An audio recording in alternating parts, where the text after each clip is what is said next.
آنکھوں میں حیا آئے. ہمارا دین حیا سکھاتا ہے مردوں کو عورتوں کو. حیا والی زندگی, چلنے میں بھی حیا ہو, چلنے میں بھی حیا ہو, لباس بھی حیا والا ہو. آپ نے فرمایا, اللہ کے نبی نے, ایسی عورتیں آئیں گی جو کپڑے پہننے کے باوجود ننگی ہوں گی, اتنا چست لباس پہنیں گی کہ جسم کی حیت نظر آئے. آپ نے فرمایا ایسی عورتیں جنت کی خوشبو بھی نہ سونگھ سکیں گی. ہمارا دین حیا سکھاتا ہے. جب ایمان بنتا ہے بھائیو, پھر عمل بھی آتے ہیں, اخلاق بھی آتے ہیں, حیا بھی آتی ہے, کمائیاں بھی پاکیزہ ہوتی ہیں, پھر حرام سے بچتا ہے, پھر کسی کا حق نہیں دباتا. ایک صحابی نے عرض کیا, حضور مجھے ایسا عمل بتلائیں میں مستجاب الدعوات بن جاؤں, میری ہر دعا قبول ہوا کرے. کتنی زبردست بات, میری ہر دعا قبول ہوا کرے. لوگ تو تلاش کرتے ہیں ایسا اللہ کا ولی, اس سے جا کے دعا کروائیں. کہ اللہ کے نبی مجھے ایسا عمل بتلائیں میں مستجاب الدعوات بنوں, میرا سیدھا اللہ سے تعلق ہو جائے, میں اپنا مسئلہ اللہ کے سامنے رکھنے والا بنوں. آپ نے بات تو بہت بڑی لیکن جملہ چھوٹا سا فرمایا. کیا فرمایا؟ کوئی لمبی چوڑی فہرست نہیں گنوائی. فرمایا اپنی کمائی کو پاکیزہ بنا لو, اللہ تمہاری ہر دعا قبول کیا کرے گا. کسی کا حق نہ دبانا, کسی کا حق نہ دبانا. حرام, ایک حرام کا لقمہ ہے 40 دن تک کوئی عبادت قبول نہ ہو. بیت اللہ کا غلاف پکڑ کے چیخ رہا ہے, یا رب یا رب. اللہ فرماتے دعا کہاں سے قبول کروں, کھانا تو حرام ہے, پینا تو حرام ہے, لباس تو حرام ہے, دعا کہاں سے قبول کروں.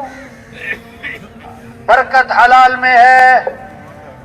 ایک ایک کو سمجھائیں, دل میں بٹھائیں کہ دنیا کے انسانوں برکت حلال میں ہے, حرام میں نہیں.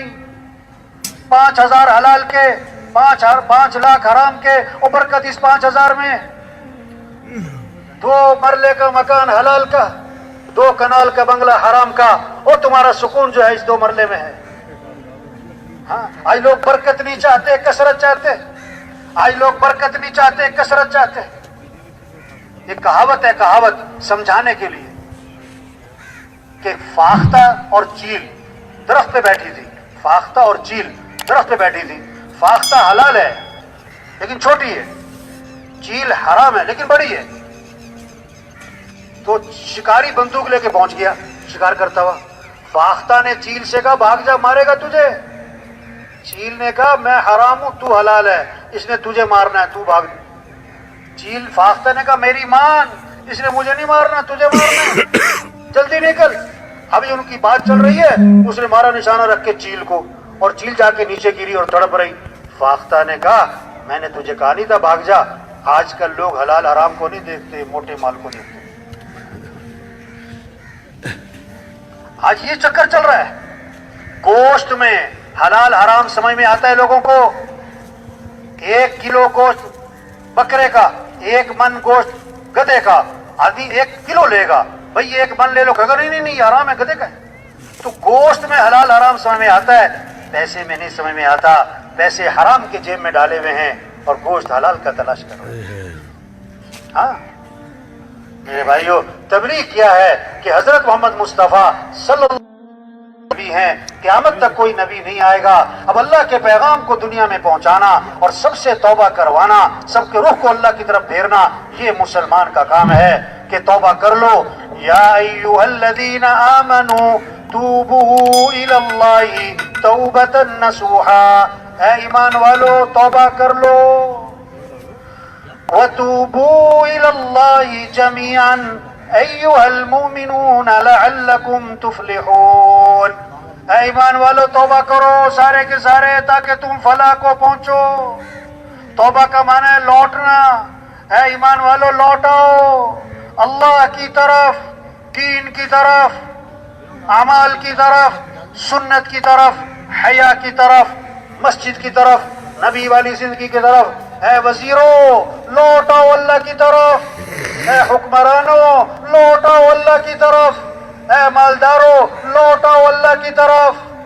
اللہ بال سفید کر کے سمجھا رہا ہے توبہ کرو, بیماریاں لگا کے سمجھا رہا ہے توبہ کرو, حق بات کان میں ڈال کے سنا رہا ہے سمجھا رہا ہے توبہ کرو, جنازے دکھا کے سمجھا رہا ہے توبہ کرو, کتنے لوگ ہیں جو سورج کا طلوع دیکھتے ہیں، غروب نہیں دیکھ پاتے؟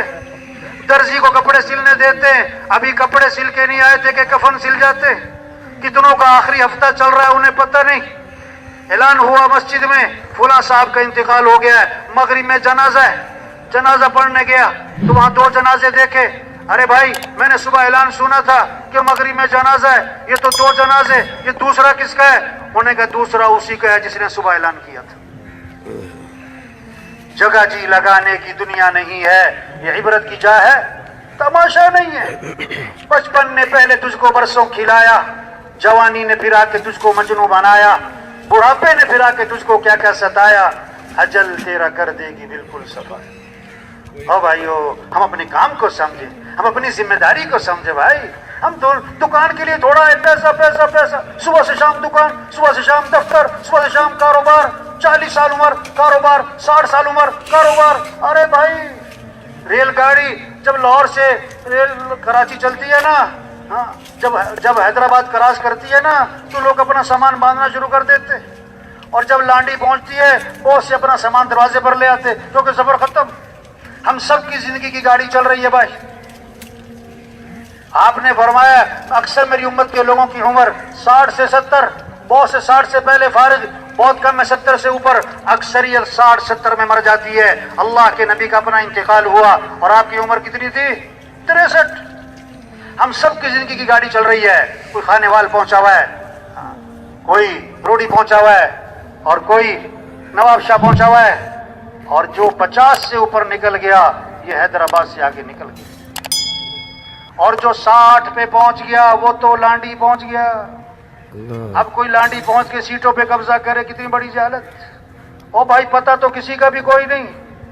ہم سمجھتے ہیں جو 80 سال کا بابا اس کا پتہ کوئی نہیں، اور پتہ 20 سال والے کا بھی کوئی نہیں۔ ہم سمجھتے ہیں جس کو ڈاکٹر نے جواب دیا اس کا پتہ کوئی نہیں، نہیں ڈاکٹر صاحب کا اپنا پتہ کوئی نہیں۔ پنڈی میں ایک ڈاکٹر صاحب نے مریض کو دیکھا اور دیکھ کر کہا کہ جی یہ بچے گا نہیں، یہ تھوڑے دنوں کا مہمان ہے، یہ مر جائے گا، ایسی بیماری ہے۔ اللہ کی شان، مریض ٹھیک ہو گیا، ڈاکٹر مر گیا، تو اللہ کو پتہ ہے۔ ہاں عمر بن عبدالعزیز رحمۃ اللہ علیہ کو زہر دیا گیا، 43 سال تقریباً عمر تھی، آنکھیں بند کر کے لیٹے ہوئے تھے، آنکھیں بند کر کے لیٹے ہوئے تھے، لوگ بیٹھے ہوئے تھے غمگین۔ طبیب آیا، اس نے دیکھا اور دیکھ کر کہنے لگا ان کو زہر دیا گیا ہے اور زہر ان پر اثر کر چکا ہے، اس لیے اب ان کی زندگی کا کوئی اعتبار نہ رہا۔ یہ بات سنی تو عمر بن عبدالعزیز رحمۃ اللہ علیہ نے آنکھیں کھولیں اور فرمانے لگے ارے بھائی جس کو زہر نہیں دیا گیا اس کی زندگی کا بھی کوئی